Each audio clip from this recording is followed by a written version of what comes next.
12 તારીખે પાટણના નીલમ સિનેમા ના રોડ પર ફાયરિંગની ઘટના બની હતી, જેમાં યુસુફ ખાન પઠાણની ઉપર 2 રાઉન્ડ ફાયર કરીને એમનું મરણ નિપજાવવામાં આવેલું હતું. એ અનુસંધાને જે આરોપીઓ છે એ આ ગુનો આચરી અને ફરાર થયા હતા.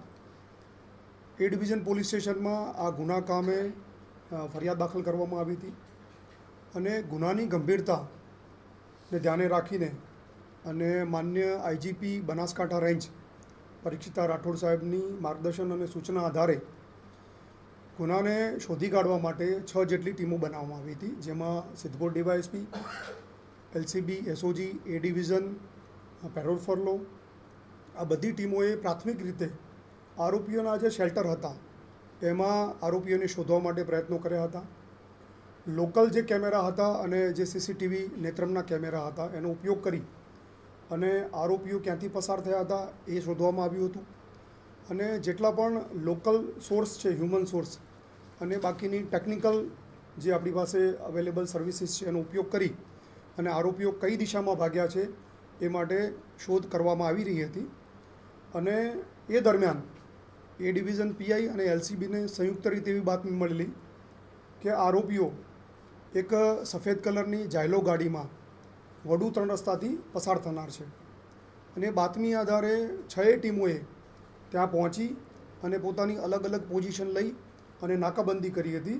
અને આ ગાડી જ્યારે પસાર થઈ ત્યારે વિવિધ રીતે આડશો ઊભી કરી અને આ ગાડીને રોકી હતી. ને ગાડીમાંથી આ ગુનાના કામે જે 5 આરોપીઓ છે એ પૈકી 4 આરોપીઓ ગાડીમાંથી મળી આવ્યા હતા.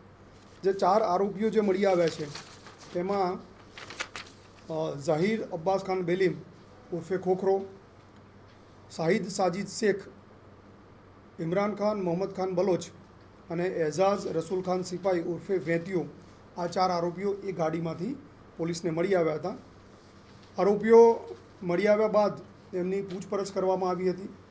તો પૂછપરછમાં પ્રાથમિક માહિતી એવી મળી હતી કે ગુનાના કામે જેમણે હથિયાર વાપર્યું હતું એ હથિયાર વડનગરના મોહસિન ઉર્ફે ચટણી હૈદરખાન પઠાણને એ લોકોએ ગુનો કર્યા બાદ આપ્યું હતું.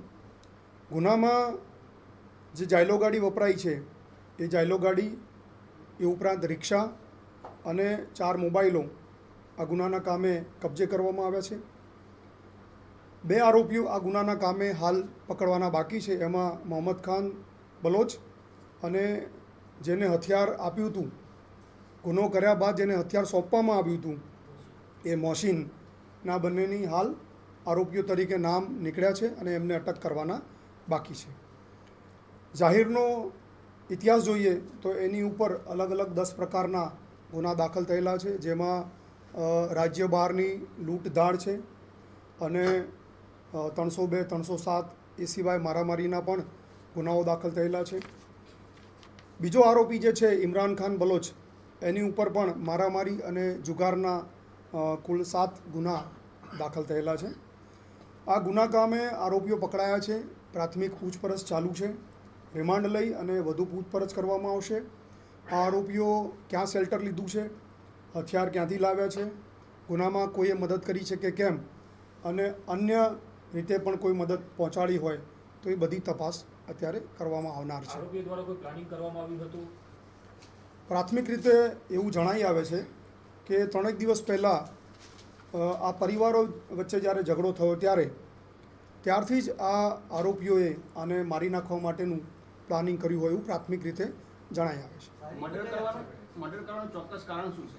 મર્ડર કરવાનું ચોક્કસ કારણ એ પ્રકારે કહી શકાય કે પઠાણ અને બલોચ પરિવારો વચ્ચે 1 વર્ષ પહેલાં પણ ઝઘડો થયો હતો અને તાત્કાલિક કારણમાં એવું કહી શકાય કે નમાજ પઢવા બાબતે એમના બાળકો વચ્ચે જે ઝઘડો થયો અને ત્યારબાદ 2 પરિવારો વચ્ચે જે ઝઘડો થયો એ આ બનાવનું તાત્કાલિક કારણ છે. એ તપાસ હાલ ચાલુ છે, પણ રિવોલ્વર કે દેશી પ્રકારનું હથિયાર વાપરેલું હોય એવું પ્રાથમિક જણાઈ આવે છે.